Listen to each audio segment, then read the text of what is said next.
Namaskar to all. I am very happy to share with all of you few thoughts about how the COVID-19 has brought certain reflections, certain thoughts, certain looking within for all of us. And in the context of that, the relevance of yoga. As we all know that, this whole existence, as per the Shastras, we say it is all interconnected, interrelated, interdependent. Gradually, the ecology realized it. The environmental science realized the interconnectedness. The quantum physics also is realizing it when we talk of entanglement and all that. And now, in the context of COVID, we also realized it that a virus in some other society is not only the problem of that society. Slowly, it becomes the concern for the whole world. And that is how the whole world is struggling with this. So while struggling with Corona, with lockdowns, with shutdowns, with all financial problems, certain realizations also have come. I would just share the few of them.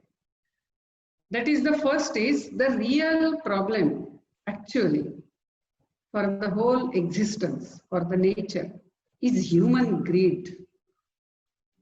Human greed is the real virus. And if that is not controlled, slowly we will bring down our future. We will even obliterate it. We will destroy it.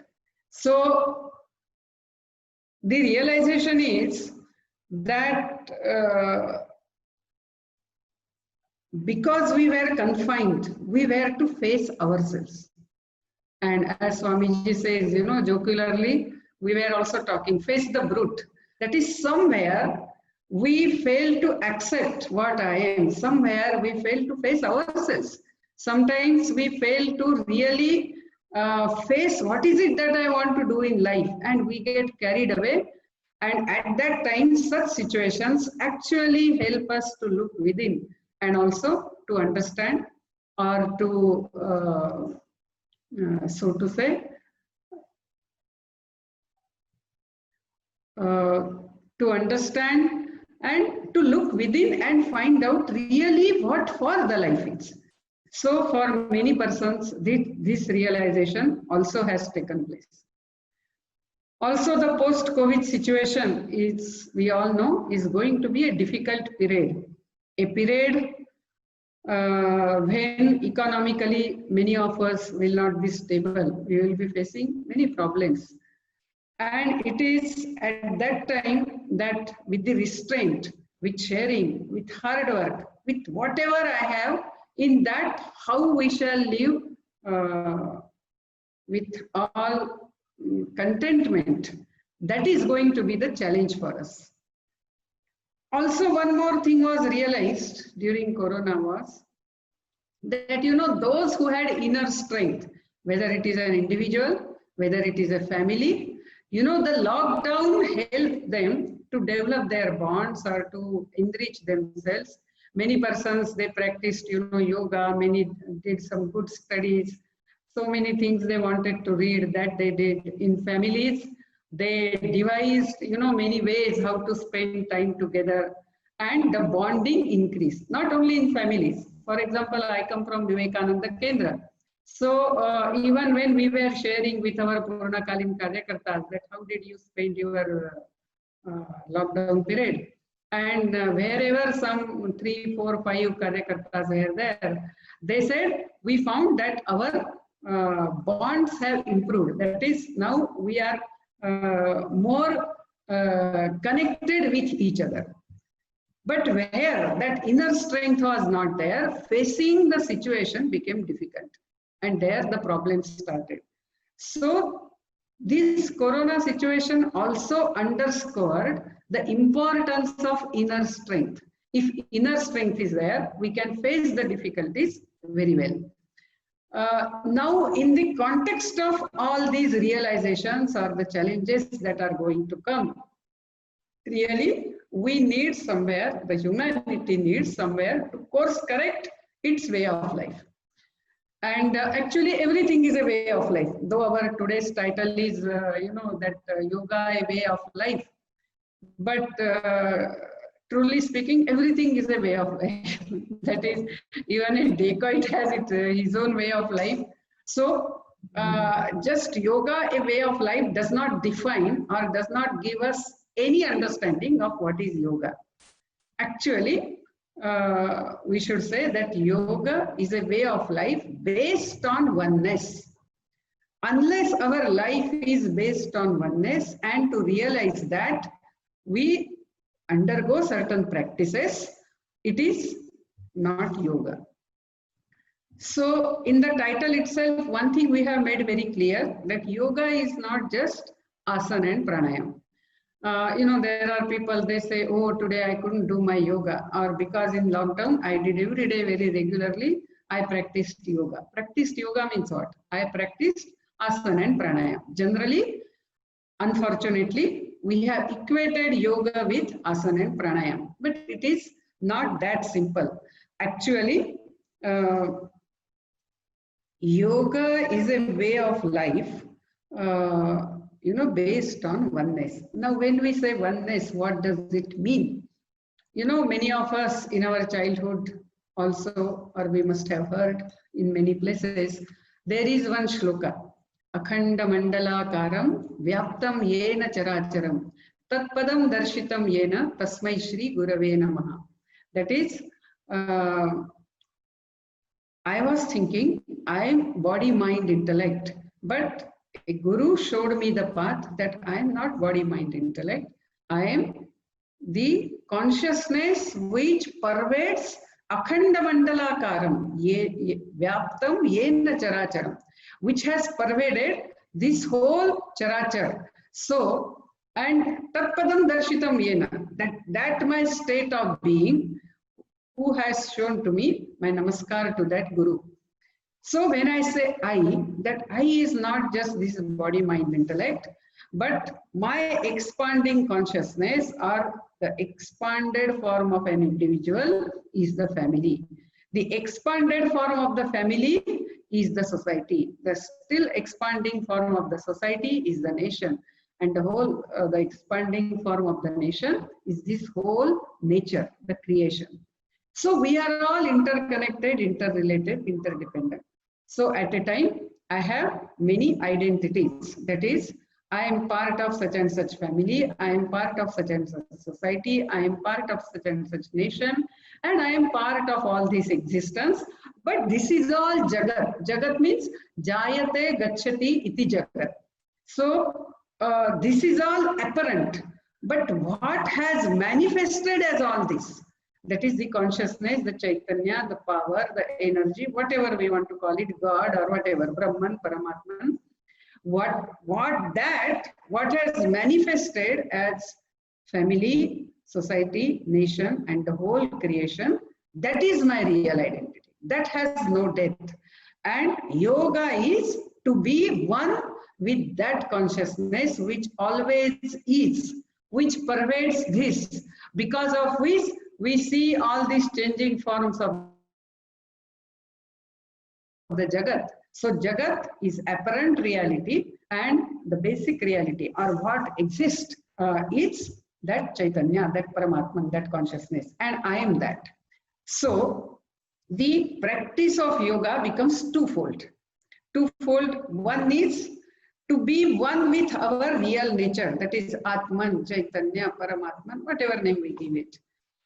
I get rooted in that, not rooted in my body consciousness, but rooted in that Atman consciousness, that I am that Chaitanya which pervades everywhere, which has manifested as all these collectives like family, society, nation, and the whole creation.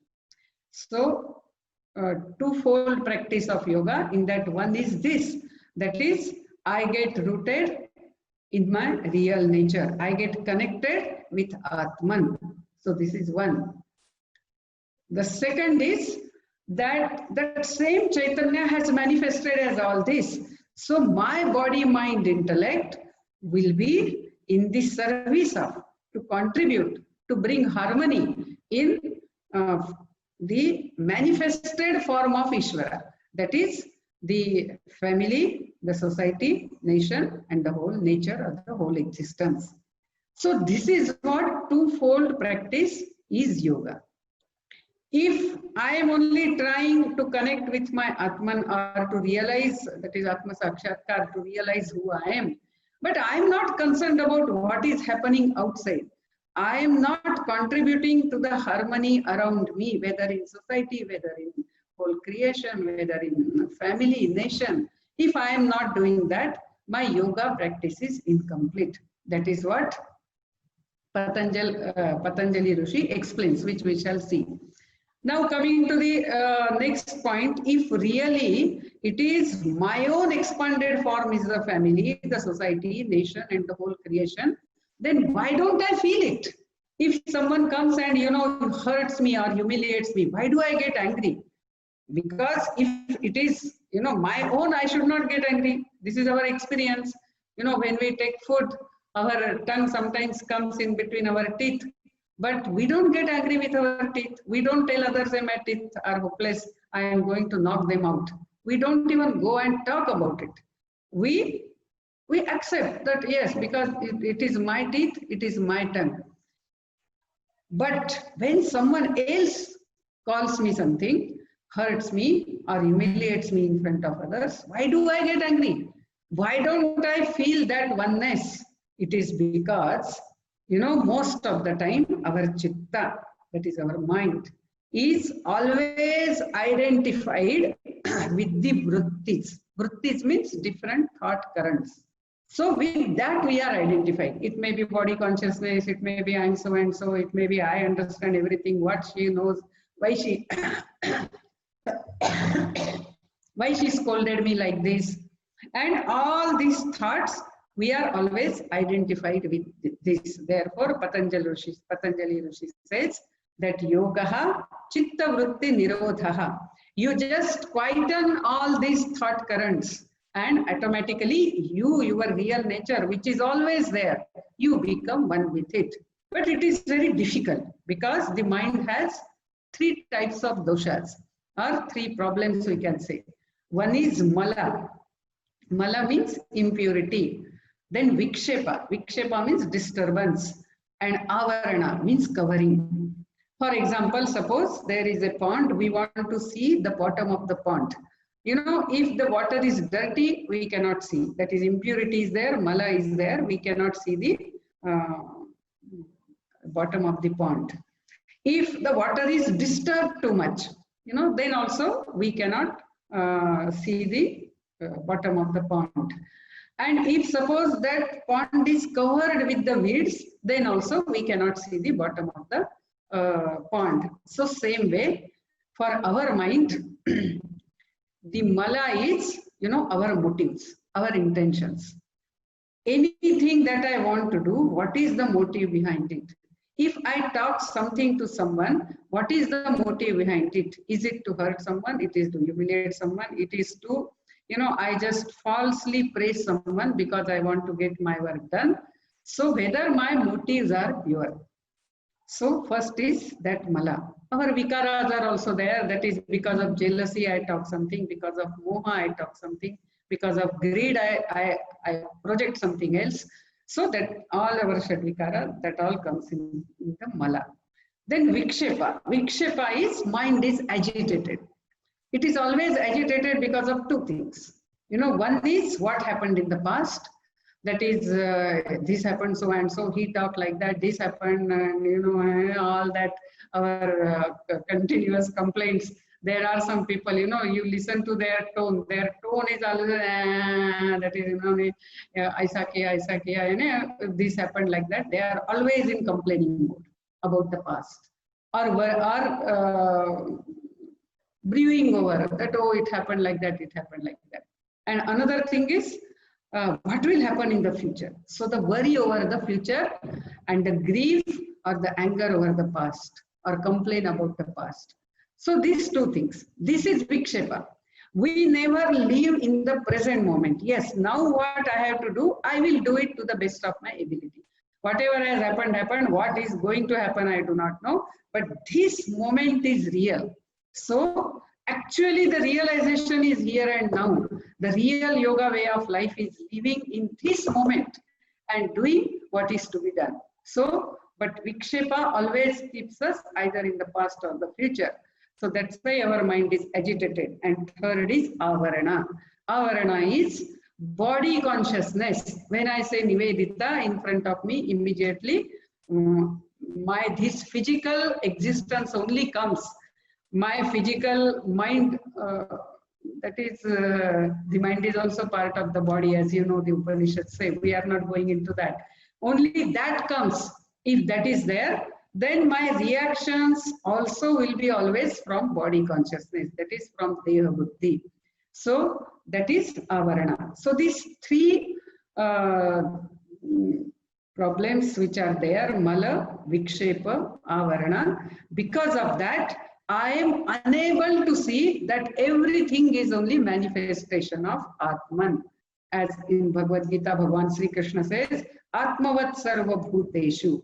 That is, everything is only expression of the self. Self is actually not a very good word. Atman is the best word. Anyway, everything is the expression of the Atman. And therefore, you know, as that is, suppose I make some mistake while walking, I hit the stone.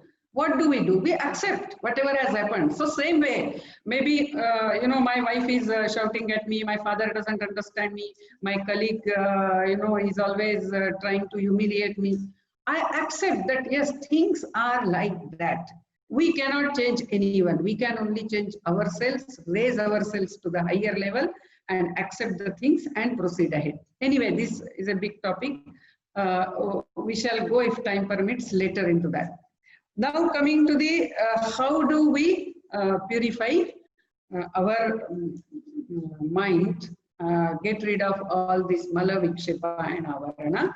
So for that, Maharshi Patanjali says, Ashtanga Yoga, that is Yama, Niyama, Asana, Pranayama, Pratyahara, Dharana, Dhyan, Samadhi. He calls them Ashtanga.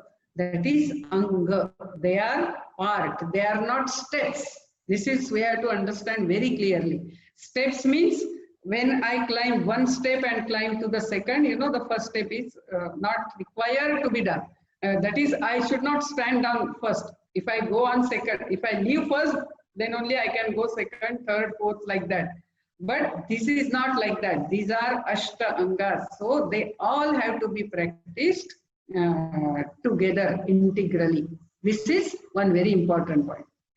Now in that, you know, Patanjali starts for yoga way of life based on oneness. He starts with Yama. Yama is the Yama tells us how we should interact with the world outside. You know, the practice is two types in yoga. One is when I am with myself, that is called as Samahita Avastha. When I am with myself. But I cannot be with myself for 24 hours. You know, I cannot be meditating for 24 hours. I cannot be in Samadhi for 24 hours. I cannot be in Asana for 24 hours.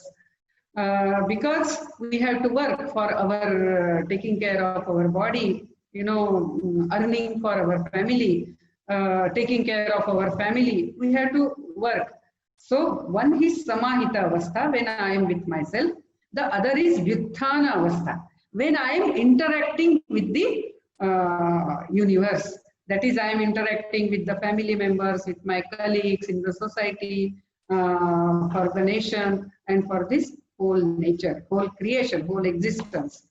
So that is called as Vyuthana Avastha.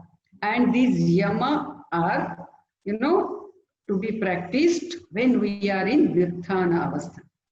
And that is why they are considered as very, very important. Patanjali Rishi says, Ete jati desha kalan samayan avachinnaha sarvabhauma mahavratam. He calls them as mahavratam. He says they are to be practiced every time. That is, at all the time. Ete jati desha kala samayan avachinnaha. Means we should not break it, because time is, I will practice satya only morning 10 to 5. I cannot say that. Or I will practice brahmacharya or aparigraha or asteya only every Monday. It's not like that. It is to be practiced 24 hours. And it is to be practiced by taking into account the time, the avastha, where I am, which place I am, and what I represent, whether it is individually I am interacting, or I represent a group, I represent a nation, I represent my institution, and then I am interacting. So taking all that into account, this yama is to be practiced. This is very, very important. Because if yama is not practiced, your all other practice of yoga can go awry. It can go wrong. It will not give you fruit. That is why Maharshi Patanjali, for no other anga he says that, but for yama he says, Ete jati desha kala samayan avachinnaha sarvabhauma mahavratam. Now, what are the yama? So it is satya. That is, we all know, satya is truth. Now here, when we see these 5 yamas, all these 5 yamas are to be understood in the context of oneness. If that context of oneness is lost, that we have to maintain the harmony of the whole. If that point is forgotten, and we go into in practice of satya, ahimsa, asteya, then our practice can go wrong again. That is why he says, Ete jati desha kala samayan avachinnaha sarvabhauma mahavratam. So when we say satya, satya means what is in my mind, the same meaning I communicate to others whenever I talk, I make actions, or even through my tone. That is bodily actions, tone and words. The truth is communicated. Now in this, another very important thing is there, there are people, they say, I am, whatever is in mind, I just tell them. Afterwards, I forget. I don't keep anything in mind. My mind becomes then immediately, I have no complaint about that person afterwards. But I tell him whatever is in my mind. Now, this is not satya. That is, satya is always to be satyam priyam hitam chayat. Bhagavad Gita says, satya is always coupled with priyam and hitam. That is, when I talk, my talk should be dear to the person. Also, it should be beneficial to the person. It's not that dear means I praise. No, if the praise is not beneficial, I will not praise. I should not praise. I should not unnecessarily praise, because then that will become asatya. So, satyam priyam hitam chayat. Because if satya just means whatever in my mind I just tell, then it will not be practice of ahimsa, because you are hurting someone with your words. And therefore, all the 5 yamas are to be taken together when we practice it. So the practice of satya is that. Then comes ahimsa. Ahimsa is non-violence, as we all know. It is by our that is, we should not actually do himsa. We should not be violent. We should not, through someone else, cause violence. And we should not approve violence if it is taking place. All the 3 is important. That is, in our presence, we should not allow violence taking place. We should not hurt anyone. We should not be causing violence. And we should not do it through someone else. Now again, ahimsa is, as I told Eteja, suppose it is 1-to-1 the practice of ahimsa is, as we understand, we should not hurt the person. I should, with my good intention, with my willpower, with all the love that I have in my heart, I should win over the other person when it is person to person. But suppose I represent a nation. Suppose I represent, as we know what happened recently, I am commanding officer of my unit.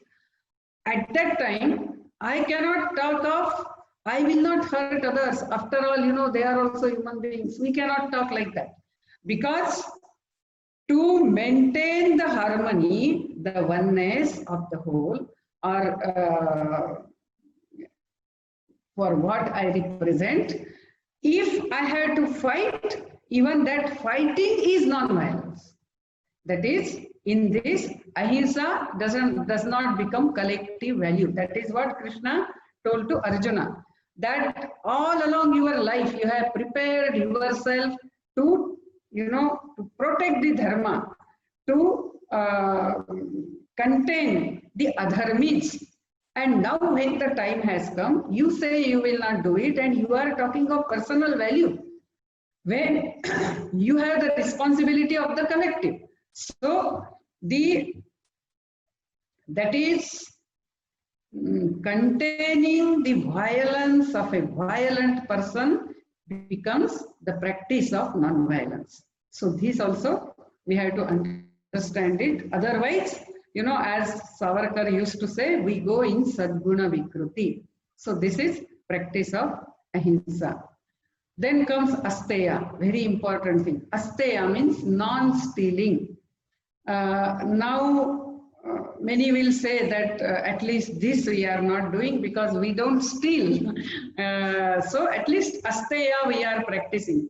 But it is not that simple. Actually, Bhagavad Gita gives the meaning of asteya.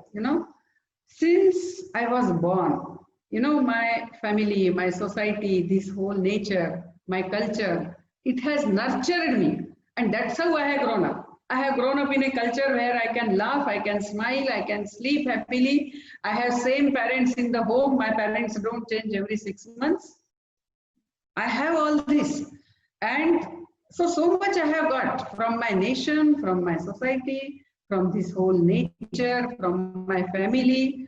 Now, whatever I have got from them, without giving at least something back to them, if I take my food, that is stealing. That is, if I don't return, I don't offer back for the good of my family, society, nation, and the whole creation. If I live only for myself, it means I am stealing. I have taken from them, I am not giving it back. That is what Bhagwan Sri Krishna defines stena, that is the thief, the one who steals, or what is the practice of asteya. So asteya, practice of asteya means my lifestyle should be such that I contribute for the good of the family, the society, the nation, the whole creation, and also my real nature. I connect with that every day. Then only, because of which my body can move, my mind can think, that I owe to that also. I must be connected with that. So for us, to practice this asteya, this giving back, offering back to all these collectives, this is what is called as yajna. So Panchamaha yajnas, if they are practiced every day, then we can say that we are practicing asteya. So what is Panchamaha yajna? I will, in very short, I shall try to tell you. The first yajna is Pitru yajna. Pitaras means not just father, it is all elders in the family. So respecting the elders in the family, remembering our ancestors who have left, it is because of them we are born in a good family, because they face so many difficulties, and that's why we are born in a cultured family. And third is taking, that is continuing the family traditions, family practices, Kula Dharma, continuing that. All this comes into Pitru Yajna. So Pitru Yajna is our offering to the family. The family which brought me up, I take care of that.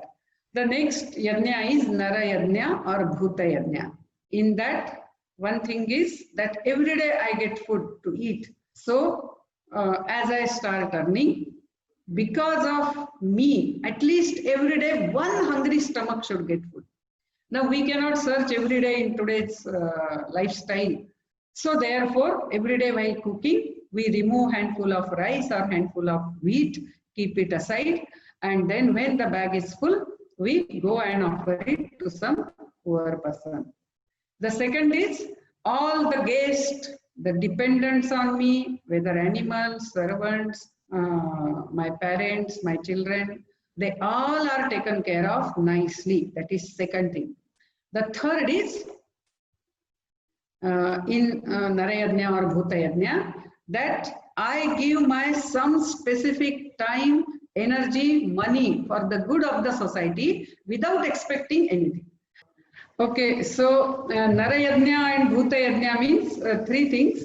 One is taking care of all those who are dependent on us very nicely. In that, servants, animals, guests, elders, children, everyone comes. Then feeding at least one stomach every day because of what we are, I am able to eat, so I must feed at least one hungry stomach. So taking handful of rice, keeping aside and giving it to the poor. And third is giving specific time, energy, money for the good of the society without expecting anything for ourselves. This is very important. I am offering it back as Yajna. Then the Rishi Yajna. You know, the Rishis have nurtured this spiritual tradition with lot of, you know, their penance, their realization. They have worked all along. They have walked all this length and breadth of this land. Therefore, to study at least some grantha, one or two, stick to it, again and again read it, understand it, and pass it on to the coming generation. So this is Rishi Yajna. Then Deva Yajna. Deva Yajna is protecting the nature. So first thing is we should not waste. No wastage of energy, of water, of whatever. Second is enriching the nature. So in our life, we must plant big, big trees, at least 15, 16. We must help, you know, to regenerate the water bodies, all that. So second is enrichment of the nature. And the third is our body is part of the nature. So we should every day do proper exercises, that is asana, pranayam, and maintain our health. So this is Deva Yajna, because Devas are, you know, the presiding deities of nature and also our body. And then Brahma Yajna. Brahma Yajna is every day to sit for a few minutes and meditate that I am not this body. The story of my life doesn't end with this body. You know, I am that which takes one body after another to learn the lessons of life and to enrich oneself, to grow spiritually, to grow inward. And for that I have taken this body. So I shall face all the situations in life smilingly, because this is only temporary, this body. What is permanent is the lessons that I learned. So Chidananda Rupa Shivoham Shivoham, to meditate on that fact. And if we have taken any mantra or Gayatri mantra, to do some japa, and also to read some book which talks about the nature of Atman, that is whether Bhagavad Gita, Upanishad, just 5 minutes, and then contemplate whole day whenever you get time over it. So these are all the 5 yajnas, and they are called as Mahayajnas, Pancha Mahayajna. So Pitru Yajna connects us to the family. It makes us offer for the good of the family. The Narayajna or Bhuta Yajna, it connects us to the society. It offers us to, it helps us, it propels us to work for the good of the society. Rishi Yajna is for the good of the nation, and because it nurtures the spiritual tradition of our country. And then Deva Yajna is taking care of the nature. And Brahma Yajna is connecting with that, our real nature, which has manifested as all this. So that is what really makes this practice of Asteya, actually practice of all 5 yamas, makes yoga as a way of life based on oneness, because it is all our interaction with others. So this is Asteya. If I am not doing this Panchamahayajna, I am not practicing Asteya. Then comes Brahmacharya. You know, Brahmacharya, people sometimes try to go around it. But to talk very plainly, the Brahmacharya is control of senses. Unless there is sense control, and it is of everything, unless there is sense control, we cannot achieve in life what we want. So Brahmacharya doesn't mean unmarried person. It does not mean that. Brahmacharya is to be practiced by all, even a grihastha, that is a married person. With there are certain rules, they practice Brahmacharya, and the children born to such parents who practice certain such rules of Brahmacharya.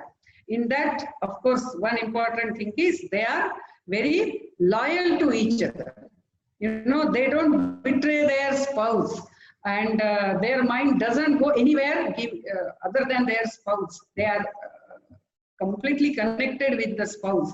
So all this is practice of Brahmacharya. Now, this is very, very important practice. You know, many times in youth camps and all college youth, the main problem is they say our mind, we are not able to concentrate. It is because we have allowed our mind to go, you know, after all sense enjoyments. In that, even the attraction of opposite sex, spending time with them, we can have friendship. But if our mind starts going again and again, you know, to certain persons, and it keeps on changing, that is very destructive for the practice of yoga, for the feeling of oneness, for really nurturing our inner being. If you want to do that, you can very well do that. But then you cannot say, I want to practice yoga. You cannot say, I want to really grow in work. Then that is not possible. So Brahmacharya is sense control. Even so, what I read, what I see in the TV, in the mobile, in the internet, there has to be some norms of it, some limits of it. If suddenly I cannot change myself, you limit the time, you limit the types that you will allow your mind to indulge in such things, but slowly turn it. Unless we do that, you know, the other practice of limbs like pratyahara, dharana, dhyan, samadhi, that is not possible. So Brahmacharya. Now Brahmacharya, practice of Brahmacharya is very much required in families. You know, I move around and I find many times the family breaks. It is because of this, a sort of justification has come that, yeah, you are married, but you can also have some illicit relationship with others. So that will break the families, that will break the future of the children, that will destroy the future of the children. So in family, the practice of Brahmacharya is required, in society it is required, and for the inner growth of man, it is required. And then comes aparigraha. Aparigraha means you should not go on, you know, collecting things for yourself. Just because you have money, you keep on taking more and more and more. So nowadays, you know, the justification can be given is it helps in economic regeneration. That's not correct. Our country was the richest country for the longest period in the world. That's what Angus Madison has proved it with his research. You know, the World Economic History, Millennial Perspective, in that book. He says India was the richest country for 1500 years. After that, sometimes India, sometimes China, it went down up to 17th century, 1750, 18th century. And only then later, both the countries started lagging behind. So it is not that if you spend more and more and gather more and more things, you know, economy will improve. In ultimate sense, actually, we are depleting the natural resources and we are creating a consumerist society which is not sustainable. So you must take what you need. There has to be a limit. So that we should practice in our home, even children, anyone, that I will not have more than this number of dresses. You fix at least some number. The number should be such that there should be some self-restraint for that. So aparigraha. Aparigraha is not only of material. Aparigraha is also of your opinions. Many times the families break, the brothers' relationship, the colleagues' relationship break just because I am not ready to change my opinion, even though the facts are otherwise. So that's not the thing. Don't go on holding on to the things. Just be free. Whatever is fact, accept it and move ahead. Whatever has happened, happened. Don't grieve over it and move ahead. That is holding on to the things. That is parigraha. Aparigraha is not holding on and moving on in life. If we get stuck up, we also become revengeful. You know, that also is possible. Certain incident has happened and I get stuck up with that. I hold on to that. I am not ready to give it up. Let it go. At that time, then we become revengeful. So that is why aparigraha. This is also required to be practiced in yama. And these 5 yamas are always to be practiced. There is no relaxation in this 5 yam, practice of 5 yam. Then there is niyama. I gave more time for yama because, you know, that's what makes yoga a way of life. If one who is practicing yoga, you know, he does not live only for himself. Yoga is not individual sadhana. Yoga is a sadhana for collectives also. That is for family, society, nation, and the whole creation. So somebody says, I am practicing yoga and he is not bothered about society. He is not bothered about his family. He is not contributing for them. Then he is not practicing yoga. He is only, you know, for his own some personal enrichment, he is trying to do something. But he can never really have Atma Sakshatkar or really progress in yoga if yama is not practiced. That is what Patanjali Rishi is also very clear. Then comes the niyama.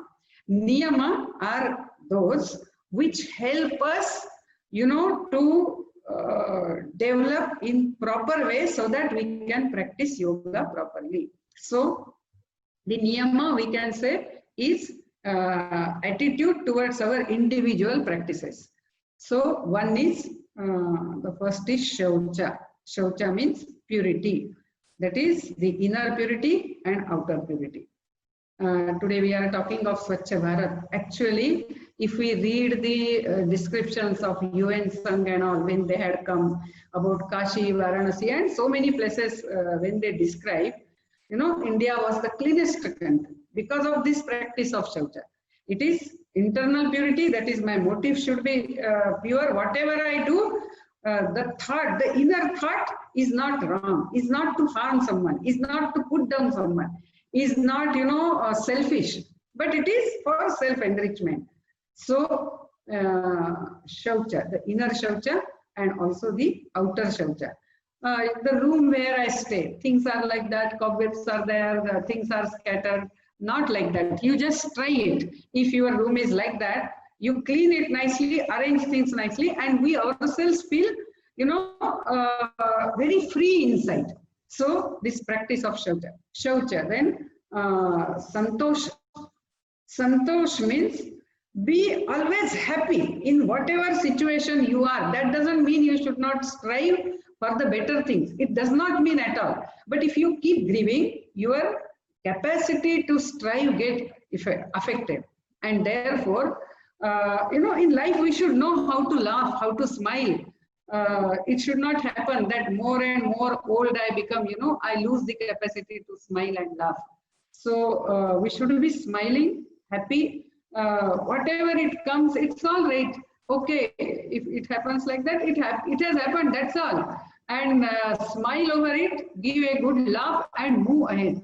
So Santosha, they say in yoga also, in yoga practice, when we go inner, you know, there are many types of samadhis and all. So from one samadhi, you want to move to the other samadhi, still the higher level samadhi. And you are not able to do that. Don't grieve over it. Have Santosha. Because the grief will pull you down. And always at every level, that Santosha helps us to face the situation. So, Shaucha, Santosha, then Tapa. Tapa means actually heating. That is facing hard things in life. You know, we can never grow in life if we are always comfort seeking. You know, the one who wants to become weightlifter, if he just keeps his hand in very soft pillows and applies cream, he is not going to be weightlifter. He will have to put his muscles to the difficult situation, that is lifting the weight. When he starts doing that, the muscles will pain, the shoulders will pain. He has to bear that and still keep lifting. Then slowly the muscles stop grudging. They become capable of lifting. Then he increases the weight. Then again they grudge. And that's how slowly he earns the strength of the muscles. So same way in life, if we have to achieve something, we have to strive, we have to put ourselves into difficulty. Our daily routine should be very strict. हाँ, जब होगा तब करेंगे, ऐसा हिंदी में एक है. हाँ, संभव होगा तो करेंगे, यथाशक्ति करेंगे. I shall do whenever possible. Whenever possible I shall do, never it will be possible. So to become in a way strict with ourselves, to have our own rules and regulations, because more and more you tighten your body and mind, you know, the inner freedom or the inner power is released and that flows. So unless that tapa is there, you cannot enrich yourself. So Shaucha, Santosha, Tapa, Swadhyaya. Swadhyaya is two ways. One is, of course, reading the granthas or listening to great persons. That is one type of swadhyaya. The another one is, you know, contemplating. That is manana, nitidhyasana. And also atma parikshana. That is observing ourselves. That yes, I talked like that. That was not practice of satya. Or the way I looked at that other person, I have hurt that person. So where I have failed in my practice, and there I must start, practicing. That is improving myself. So for that, swadhyaya is required. And last, very important is Ishvara Pranidhan. That is, whatever I do, I offer it, you know, to that Ishvara or to the Atman. I am doing it for the good of my Atma. That is for the Atmanastu Kamartham. Yajnavalkya Rishi says, we love someone, you know, we love our wife, our husband, our children. Actually, we are leaving them for the good of our Atma. So that is for our love also for all others. It should be such that it enriches and it does not enslaves the Atma. It should be the love which frees us. The work which I do, you know, it frees me inside. And it will happen only if I offer it to Ishvara and do it. If I do any work, anything with lot of expectations, then it does not free me. Actually, it binds me, because I expected I will do this and this should happen, and it did not happen. So that started troubling me, and because of that, you know, I became more agitated. So when we are, it's not that in the night we sit and today what all I did, oh Ishvara, I offer it to you. It's not like that. Even while doing it, I am offering it to him. If like that I am doing the work, then the work does not bind me, and because we do it in more detached way, actually we do it better. So Ishvara Pranidhan, the whole day trying to remember Chidananda Rupa Shivoham Shivoham, or Ishvara Pratyartham, as in all our pujas we say, no, whatever we do, if you have heard the sankalpa of any puja, you know, always it is said Ishvara Pratyartham. Means I am doing this puja, Ishvara Pratyartham. I am doing this work, Ishvara Pratyartham. It means for Ishvara. So this Ishvara Pranidhan, if that is there, we become the best instrument in the hands of the divine for the changes that the divine or the destiny want to bring. And that is where yoga as the way of life, you know, we can understand it. Yama, Niyama, Asana, Pranayam, we all know it very much, so I will not go into that. Pratyahara. Pratyahara means our Indriyas are outward. You know, they always want to search their objects of enjoyment.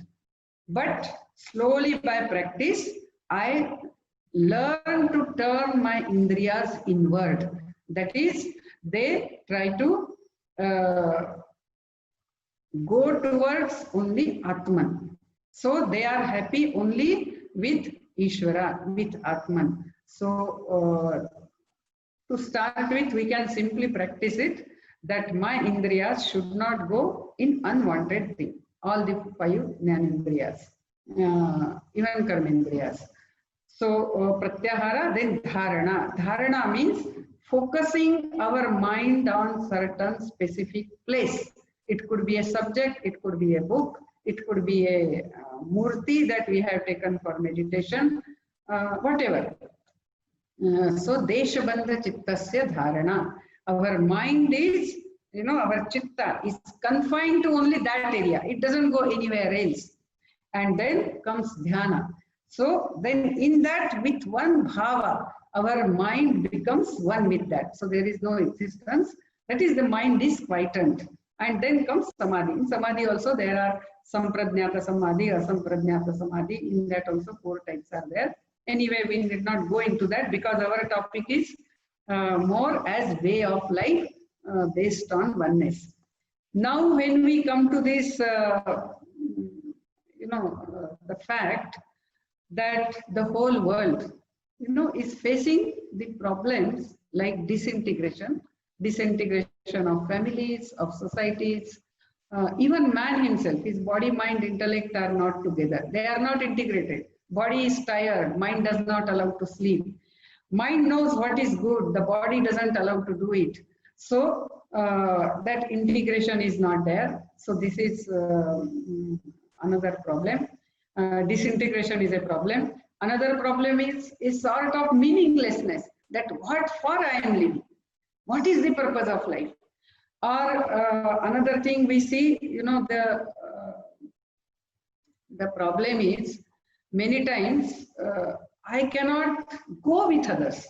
That is, that oneness, experiencing oneness and enjoying life in real sense, that I don't know, and therefore I try to forget I am not able to do that in certain sense enjoyments.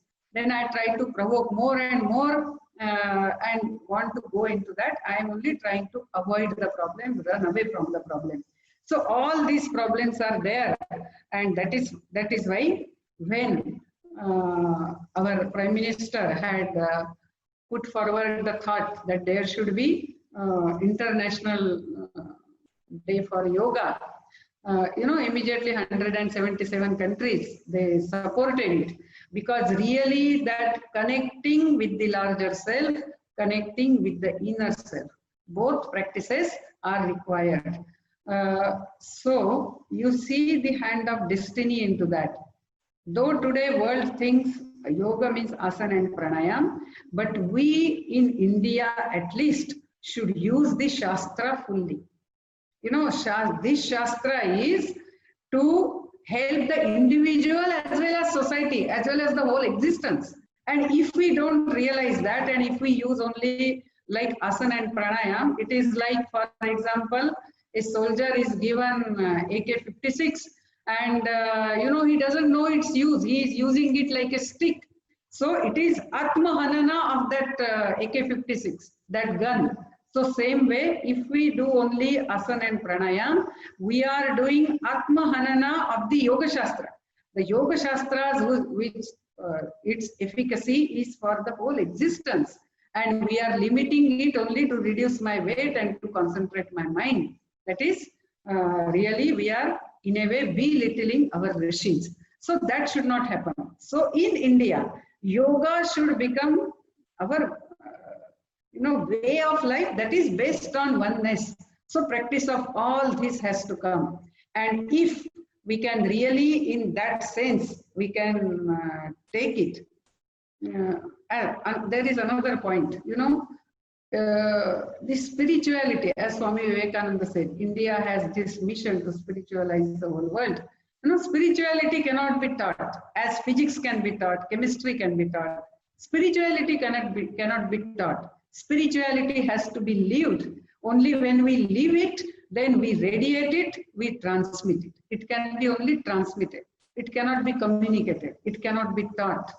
And therefore, this International Day of Yoga has given an opportunity for us, that is Indians, to really dive deep into it, to adopt the practice. And if now in this post-COVID situation, if really we have to do rebuilding of our nation on many lines, because so many things we have to face, there is a very tough time ahead. But at that time, if we awaken this inner strength, if we really connect with this self, which is inner as well as outer, and then we practice it, you know, we shall really fulfill the destined role of India, and we will also rebuild India. I will just conclude with one short point. Because we have heard, you know, there is Bhakti Yoga, Karma Yoga, Jnana Yoga, Raja Yoga and all that. So when we say yoga, which yoga it means? Actually, yoga is only one. It's only for our convenience to understand. We have given these names. Eknathji Ranade, the founder of Vivekananda Kendra and Vivekananda Rock Memorial, you know, he used to ask us a question because our headquarters is at Kanyakumari. So he used to ask us question that how many seas are there in Kanyakumari? So naturally, people answer 3, Arabian Sea, Bay of Bengal and Indian Ocean. Then he said, no, there is only one sea. We have given 3 names for that, for our convenience, that this side of is Bay of Bengal, this side is Arabian Sea, and south side is Indian Ocean. We have given the name. Actually, sea is only one. So same way, yoga is one. We need all the 4. And Swami Vivekananda in one place gives a very beautiful example. You know, he says the bird needs 2 wings to fly. He needs the tail to, you know, to decide the direction, to keep on the path. Then only he can do the action of flying. So same way in our life, all these 4 is needed. The wings are, as Swamiji says this, the wings are of Jnana and Bhakti. Jnana is, we are all interconnected, interrelated, interdependent. Apparently we are different, but we are not. Our inner self is same. So the other's good is my good. That's why we sing prayer, Sarve Bhavantu Sukhina. So this is Jnana. Or in Bhagavad Gita also, Sattvika Jnana definition is given. Sarva Bhuteshu Yenaikam Bhavo Mavyayam Ikshate. Avibhaktam Vibhakteshu. Though we are different, actually we are connected. Avibhaktam Vibhakteshu Tadjnanam Viddhi Sattvikam. So that is Jnana. What is Bhakti? Bhakti is the Ishvara is not somewhere in the corner. The Ishvara is around us. So serving the Ishvara in family, in society, in nation, in the whole nature. So Bhakti is the devotion to Ishvara, the devotion also to the society, to see the living God, as Swami Vivekananda used to say, serve man, serve God. If you cannot see this Virat and you worship some gods and goddesses, what is the use? Actually, Swamiji said, throw these vain gods and goddesses into the sea and worship this Virat, this your Bharat Mata. Because as Bankim Chandra says, Swami Durga Dasha Praharana Dharini, she is Jagat Janani incarnate. Then Swamiji says, only then you will be worthy to worship these gods and goddesses. You see whether Rama, Krishna, Durga Devi, you know, their whole life is only for others. They lived for others. So if really we want to worship them, first we should live for our society, our nation, for this whole creation. So that is Bhakti. And the rudder, that is the tail, is of self-control. That will keep us on our path. It will not deviate us from our path. And then only we will be able to perform action in such a way that we offer each action to the Ishvara. Only then on this spiritual path, in this vast sky, we can move ahead. So if we can really insist on this living part of yoga, that is, yoga is not 1 hour practice, it is 24-hour practice which integrates man with the society, society with the nation, nation with the whole creation. which integrates body, mind, intellect of the man. If this we insist, then in post, see, whenever we talk of yoga, the question comes in our mind, which yoga should I practice? Jnana yoga, bhakti yoga, karma yoga, or raja yoga? So we have to understand that there is nothing like one yoga with excluding others. It's only the stress that we give. But actually, Swami Vivekananda himself in one place, he talks about as a bird flies, you know, with two wings and the tail. The two wings help him to fly. The tail helps the bird to keep on its path. To keep it on its path, that is, it does not deviate or to change the direction. So that is how the tail helps. Then only the bird can fly. So similarly, we should also have two wings of jnana and bhakti. Jnana is the jnana of, you know, that everything is interconnected, interrelated, interdependent. As in Bhagavad Gita it is said, that avibhaktam vibhakteshu sarva bhuteshu yenaikam bhavam avyayam ikshate. Avibhaktam vibhakteshu. Though we appear unconnected, separate, we are not, we are all connected with each other. So that knowledge of oneness, with that jnana and bhakti. Bhakti is of Ishvara. Bhakti is that Ishvara is not sitting in any corner of heaven. The Ishvara is everywhere. Ishavyamidam sarvam yat kincha jagat jagat. He has pervaded everything. Therefore, the bhakti towards our family, society, nation, and the whole creation. As Swami Vivekananda used to say, you know, worship the Virat. He used to say, what vain gods you are worshipping when you can't see the living God? You know, the poor God, the Daridri God. So Daridri Narayana Bhava. He used to tell us to serve them. And that service is only the real worship of God. But Swamiji says after that another very beautiful sentence. He says, first you serve this Virat, this living God, and only then you will be able to worship you will be worthy to worship these gods. For example, whether Sri Rama, Sri Krishna, Durga Devi, you see, all of them, they lived, their whole life was only for the good of the others. They lived for others every moment. There was no selfish motive. So if really we want to be worthy to worship them, first we should serve society. Therefore, that bhakti is towards the Virat who has manifested as all this. So jnana and bhakti, then the radar is the practice, that is mind control, the self-control.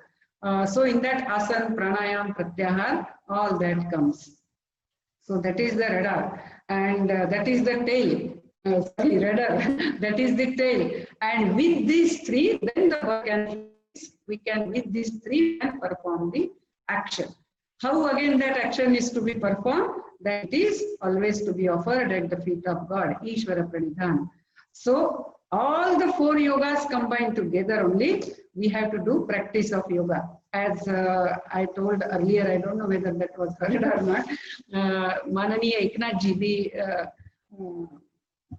the founder of Vivekananda Kendra and Vivekananda Rock Memorial, he used to ask us question, how many seas are in Kanyakumari? So we used to tell 3 seas are there, Bay of Bengal, Arabian Sea and Indian Ocean. Then he used to say that no, the sea is only one. We have named it differently. Similarly, yoga is only one, that is uniting with that Chaitanya, with the Ishvara, and this body, mind, intellect to be united in the service of the manifested Ishvara, that is the family, society, nation, and the whole creation. That is what yoga is. So in this, jnana is required, bhakti is required, Raja Yoga, that is self-control, is required, and also the performing of action is also required. So this in post-COVID situation, you know, whatever realizations we had in this difficult period are still having, that is what is most important in life. how man's life should be. You know, there is Sushruta Samhita, one chapter is there, Janata, and in that he says the whole society can get really destroyed. So in that he explains all this virus, Nija, Agantu and all that. In that he also tells it is because of Lobha, Bhaya and Moha. That also is the cause of that. So in post-COVID situation, anyway we have to do the rebuilding because many things are going to be disturbed. When we rebuild the nation, let us rebuild on these yogic principles. Let us rebuild it with our these realizations on the inner development also. If we really do that, then we can really, as Swami Vivekananda had told, we can fulfill the destined role of India. You know, because spirituality cannot be taught as we can teach mathematics, as we can teach physics. I can teach physics, but my personal life can be anything. But spirituality is not like that. Spirituality cannot be taught. It cannot be communicated with words. Spirituality is always radiated. It is always transmitted. How? If I live those spiritual principles, if I practice that in my life. So same way, the picture of India should be such that here the family is based on oneness, the society, the educational institution, its basis is oneness. And that spirituality, if it is reflected in our life, you know, as in olden days, we used to say that if you really want to know how to lead the human life, come here and learn. To that extent, we will be able to tell. If you want to know how a family should be, come here and learn. If you want to know how the society should be, come here and learn. How based on oneness, the society, the nation, the whole creation, various institutions should function. So such living examples we have to create. And this International Day of Yoga has given us an opportunity to carry the real message of yoga to the people. So with this I conclude. Okay, one question I am seeing in YouTube is it necessary to be practiced by one particular community? Not at all. There is no question of community. All have to practice. That is, every individual, every family. There is no question of community in this at all. As we know, you know, Yogeshwar Krishna, he was from one community, or Shankaracharya, another community, or Vyasa, another community. Swami Vivekananda, he was the one who introduced yoga in the West first time. He is also from different communities. They are all different communities. You see the great yogis in our country. The question of no community comes here. So there is one question that we believe the fear of survival will become controlling factor in post-COVID world. How to overcome it from organizing team. Actually, there is one thing I didn't go into it, you know, the subtler part of yoga. See, when we talk of interconnection, even what happens with my body and mind, I can control. So even the virus, its entry or whatever it does, if really we practice at that level, and also the practices which earlier we had lot of, because our country is the oldest civilization, so it must have faced many such pandemic earlier also. And out of that experience, a traditional wisdom has come up. For example, in our houses earlier, nowadays it is going, the practice was there. When you come from outside, you will not enter from the front door. You will go behind, wash your feet, and then you must change your outside clothes, and then only you can really mingle in the with the house members and all. So many such practices. I don't want to go into detail because that has been discussed enough. Another thing, in Ayurveda, they say the cause of disease, you know, in that they are categorized many ways. In that, one cause is fear. If you are afraid, you know, it comes to you. So that is where we have to also learn that in yoga we can control our fear also. So I don't think, at least in India, we should fall for it. That is, we should succumb to the fear of survival. It will not happen. We will very well overcome it. Actually, even today, someone sent me, anyway, I wanted, some very interesting message had come to the WhatsApp. Really, a civilization which knows that death is not a full stop but only a comma cannot be afraid of such things. And fear can become the cause for entry to the virus, to run amok within the body. So we should conquer the fear. Meditate every day. How to overcome the questions? Meditate every day. Follow what are all the practices of cleanliness. And even if suppose, in a way, you are positive, you know, in our country, many such cases are there. Many are asymptomatic. So with your willpower and ultimately be prepared, okay, if my body goes, what else? Next body, a country which has taught that body is only just a cloth, why we should be afraid? In Vedanta, Kesari, long back article was there, very interesting article. You know, one European, he came to India and he was told that Kashi is a place where people come to die.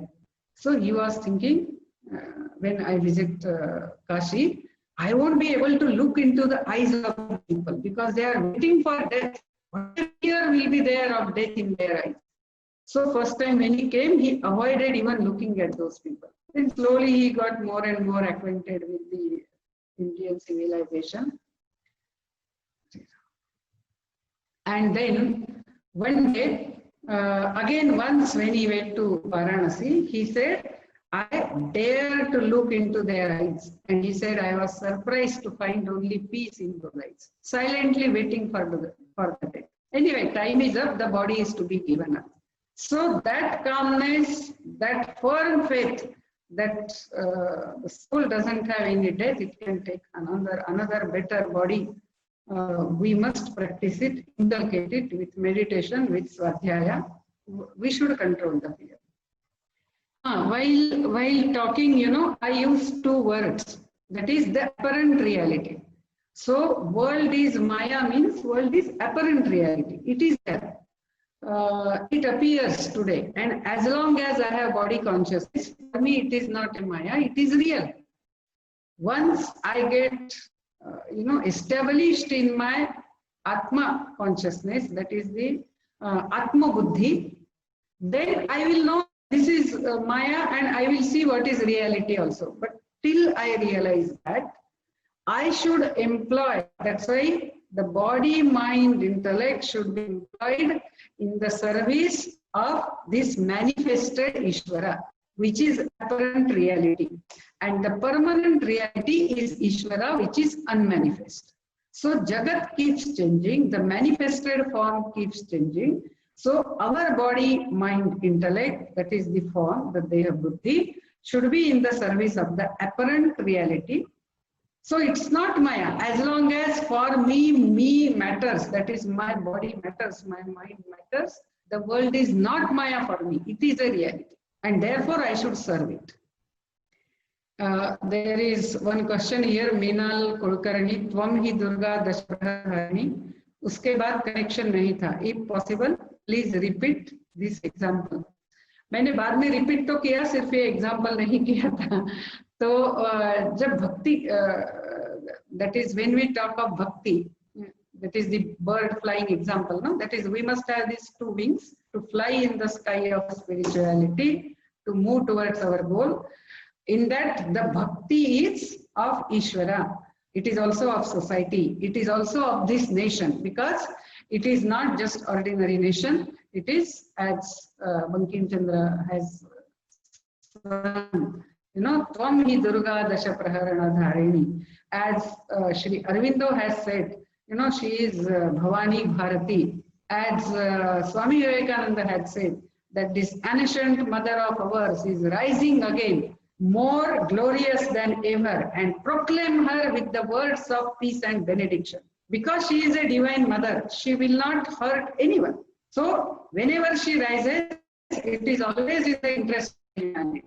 Therefore, Swami says, proclaim her with the words of peace and benediction. By Shakti Sundaram, there is a question: what are good online resources for yoga and meditation? Actually, fortunately, in our country, we have at present many living acharyas.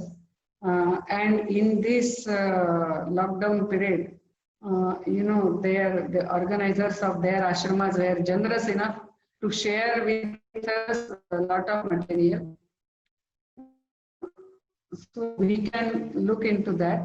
But one thing we have to be very clear, everyone may have some differences in teaching us the practice. We should not get bogged down in those differences. That is, someone talks of this, someone talks of that. Because ultimately it is giving stress on something.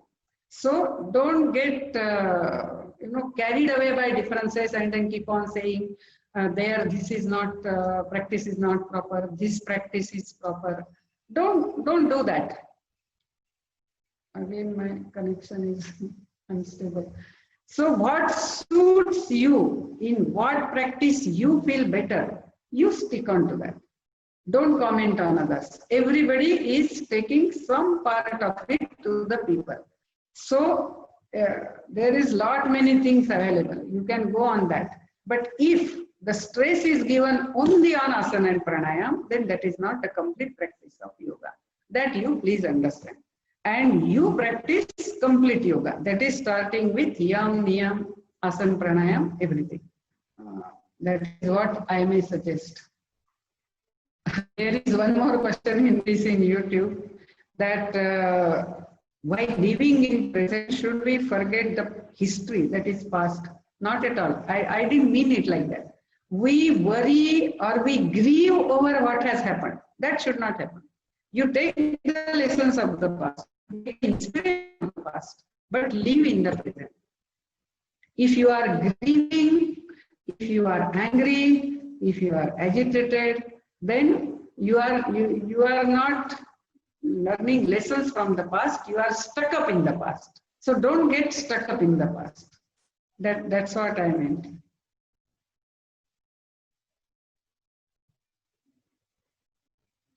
Another question is there. Please explain the terms love, unselfishness, truthfulness, and purity in view of Swami Vivekananda. One very simple thing is that you have less thought of yourself and more thought of others.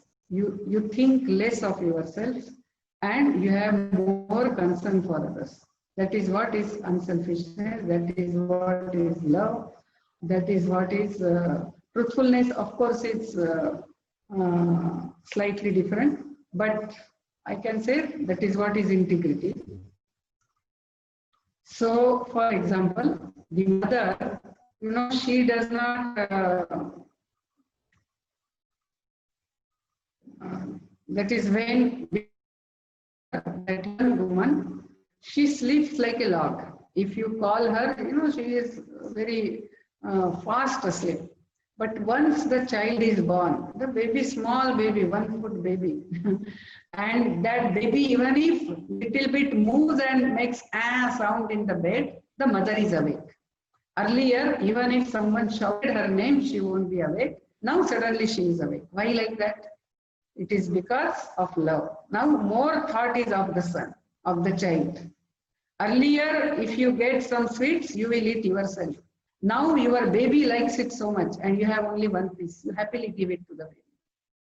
Or you give it happily to your wife or to your husband.